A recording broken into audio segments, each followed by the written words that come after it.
Captain Riley Martinez crouched beside the twitching corpse of what the Galactic Database had classified as a Class A apex predator, and sighed deeply. The Vortak death beast, with its razor-sharp claws, acidic saliva, and lightning-fast reflexes, had lasted exactly 43 seconds against her.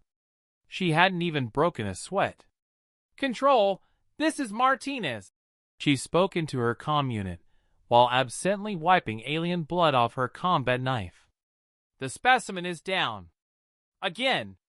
Dr. Yelthoraw's voice crackled through the speaker, her frustration evident even through the Universal Translator's mechanical tone. "That's the 7th apex predator this week, Captain.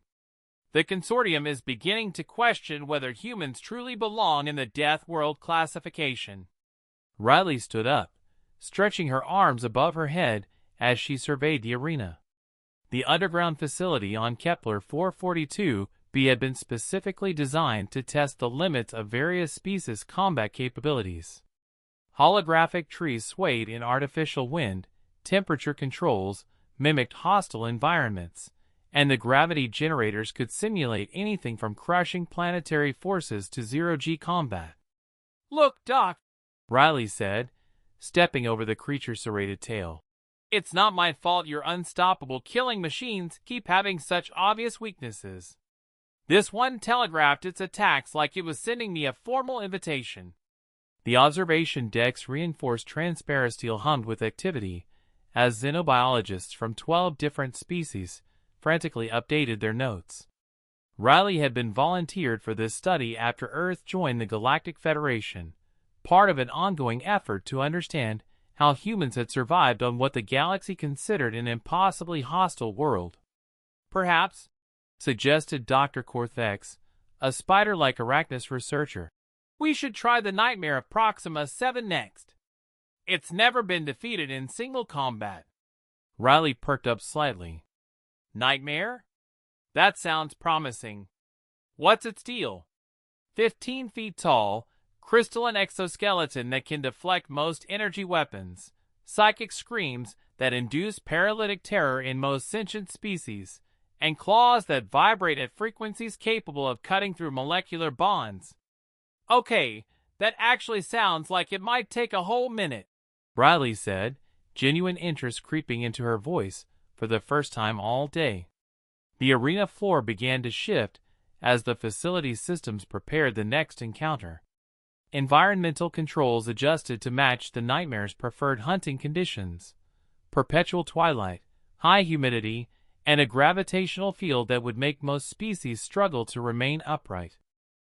The nightmare materialized in a flash of transported matter, its crystalline body refracting the dim light into prismatic patterns. It stood impossibly tall, its eyeless head swiveling toward Riley with predatory intelligence. When it opened its mouth, the psychic scream that emerged had reportedly driven seasoned warriors into catatonic states.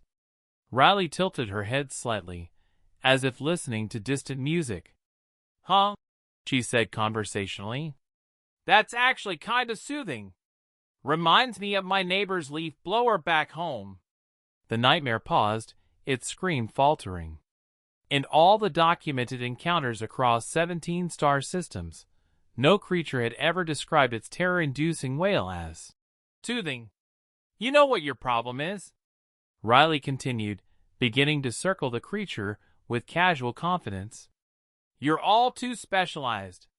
Back on Earth, everything's trying to kill everything else, so we had to get good at dealing with whatever came at us.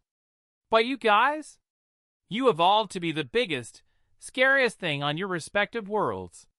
The nightmare lunged with movements that should have been too fast for human eyes to track. Riley sidestepped almost lazily, her hand moving in a blur. Her knife found the exact point where the creature's crystalline plates met softer tissue beneath. "See, that's what I'm talking about," she said, as the 15-foot terror collapsed with a sound like breaking wind chimes. "You've got all this intimidation factor, but you've never had to fight something that wasn't already scared of you." The observation deck had fallen completely silent. Dr. Yelthoraw's voice came through the comm with something approaching awe. Captain Martinez, that creature has killed 47 champions from the galaxy's most formidable warrior races. Riley shrugged. Maybe that's the problem.